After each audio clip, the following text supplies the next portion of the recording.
Okay, so for this question, it says at what points, that is what x values, y value, like what coordinates, so what points x, y, on this curve, y equals x squared over 2x plus 5, is the tangent line horizontal. So I just graphed it real quick over here. So here's my function. I graphed that, and what you might see, is that it looks like there's some point over here that has a horizontal tangent line, and some point right about here that has a horizontal tangent line. So we are looking for 2 points. Now, do you need your graphing calculator? No. But if you're having trouble with this question, I just want to show you that you should be looking for 2 answers. Okay? And how do we go about doing that? Well, the tangent line, horizontal, that is a slope of 0. Right? And so how can we, what's the relationship between a function and the slope of its tangent line? Well, that is the derivative, right? So what we're going to do is first thing we're going to do is find the derivative of this function. And so the quotient rule, right, it's a square, derivative of the top times the bottom minus the top times the derivative of the bottom all over the bottom squared. Now notice I'm just writing this as 2x plus 5 all squared. You don't have to expand it right away, because there's a chance that you might be able to factor something out, or you don't have to go through this work most times. So let's do some expansion here. So what's that? 4x squared plus 10x minus 2x squared. Simplify the top. We have 2x squared plus 10x. Okay. Now, here's what I mean. When you are, this is enough. This is as far as we need to go for the derivative. Yes, you could factor 2x out of the top, but I'll show you what's going to happen here. So you have the derivative, and you're trying to find out which x values yield a derivative value of 0. So really, what you're doing is you're letting this derivative equal 0. Does everyone see that? And I want to find out which x value or values would cause the derivative to be 0. And so when we have a denominator like this, it's worthwhile to make note of the restricted values just in case. But really, if you are trying to, when we're talking about 0, the only thing that matters really is the numerator here. Okay? Because this can be any value. As long as the top is 0, the value of that fraction is 0. Right? Like 0 over a number, like 0 over 5, let's say, is 0. 0 over negative 100 is 0. So really, we're just focused on this numerator. We don't really care about the denominator. So what I'm going to do is I'm just going to kind of scribble this out, right? Because we don't really care about what this is. We're focusing on this. So now, quickly, we have, I can take that 2x out now, I guess. I get x plus 5. And when you get to this point right here, now you say, oh, 0 product principle. I know that this left side is 0 when either this term is 0 or this expression is 0. So where does 2x equal 0? And where does x plus 5 equal 0? So that's where you go with that, and this is what you did in the last couple years of pre-calculus. So here x equals 0, and here x equals negative 5. Those are your x values for the function that caused the derivative to be 0. So what you do now then is you put in 0 in for x, and of course that's going to give you 0, right? Because we've got a 0 on top divided by 5. That's just a 0. So we have we have a first coordinate 0, 0. And secondly, we want to explore this x equals negative 5. So y equals negative 5 squared, 2 times negative 5 plus 5. Did I do that right? X squared, yeah. So y then equals, this is going to be 25 over negative 10 plus 5 is negative 5. So that's y equals negative 5. So the second point would be negative 5, negative 5. Did I do something wrong? No, that's a negative. I just went off memory. 2x plus 5. Is this not a negative 5? That's correct? Yeah, so this is positive 25, and this is negative 10 plus 5. So we have, yeah. I got the answer for negative 5 and just They say negative 5, positive 5? Yeah.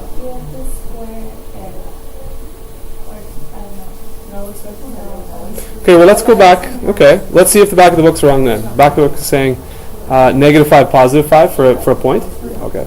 Well, if we look here, okay, where is, let's just do a value, okay, of negative 5. And we see here that there is a point on this function. It's negative 5, negative 5. See that? So it does appear that this is on the graph here. Negative 5, positive 5 is not on the graph at all. So if the textbook says that the answer should be the point negative 5, positive 5, it's wrong. Okay? Yeah. And then here's 0, 0. So we'll do that again. So you have value x equals 0. It's 0, 0. There's your point. See that? Now, you could bypass, I suppose, this this work on the side if you had your graphing calculator. You graphed it and you just typed in your x value and you got the calculator to find your y value. That's fine. 0, 0. So those 2 points. Okay? So that is the whole question there. I guess I did for you. But a couple important things, right? Tangent line horizontal, that means we have a slope of 0. If you have a rational and you let that equal to 0, really just focus on the top. The bottom one, if x was negative 2/5, that's a restricted value, isn't it? Because we can't divide by 0. So x, you just made me make a note of that. X can equal 2/5 right there. So, if that comes up as one of the answers, then you know you got a problem. But it doesn't. Okay? So the points are negative 5, and 0, 0. And that definitely looks like some kind of face. It's a horned owl, actually.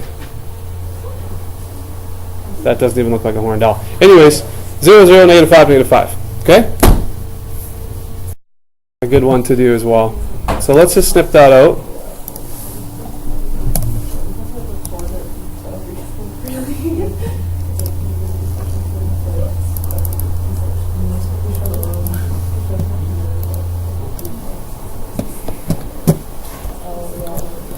Okay, show that there are no tangents to the curve with a positive slope.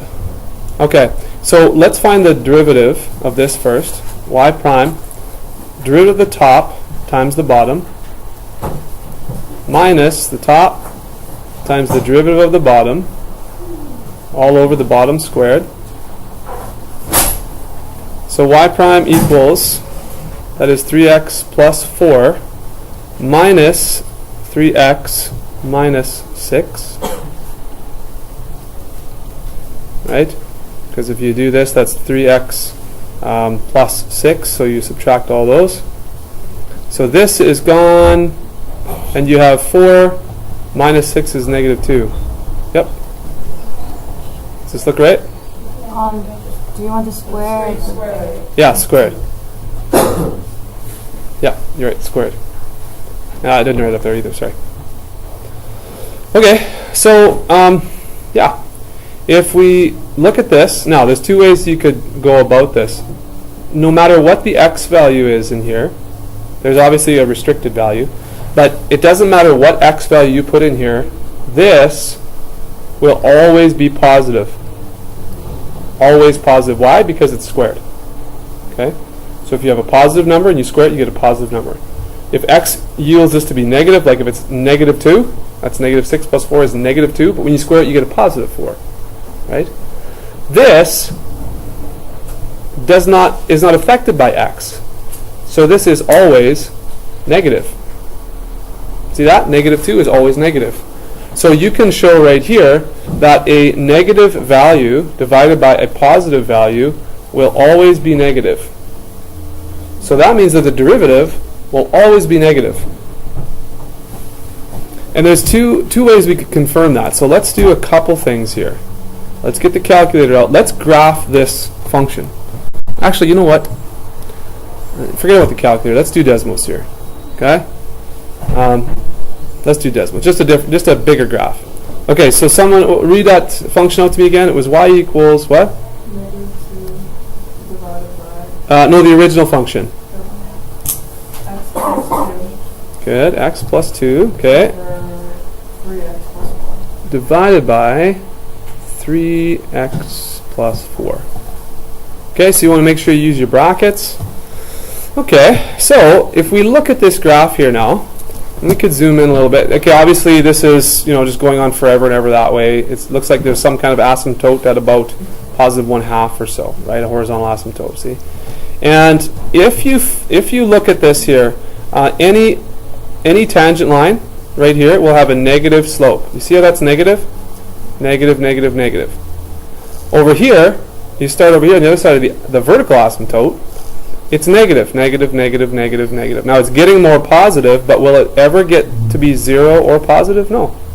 So if you look at the original graph, there are no tangents that would have a positive slope in this shape of graph. So let's graph now the derivative. So y equals, so we said that was negative 2, right? Divided by, why is it showing me a slider there? Divided by, what was it again? 3x plus 4 and all squared. 3x plus 4 all squared. Okay. So here's the graph of the derivative. And notice that if you graph the derivative, there are no positive values for the derivative. See, there's no values for y. There's no positive values of y, which is the derivative. They're only ever negative. Okay?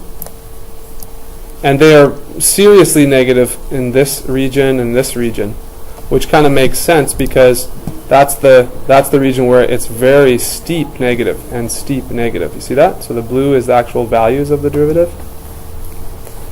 So 2 ways you could do it. Actually, that was 3 ways.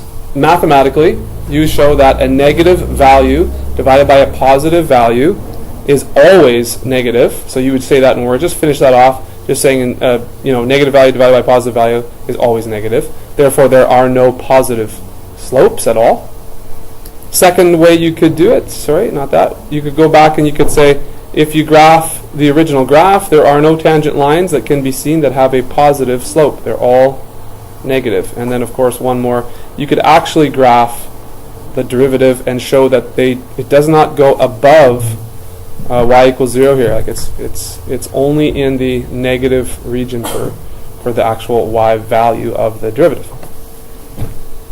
Does that make a sense? 3 ways. Awesome. Okay. So that's the answer, number 5.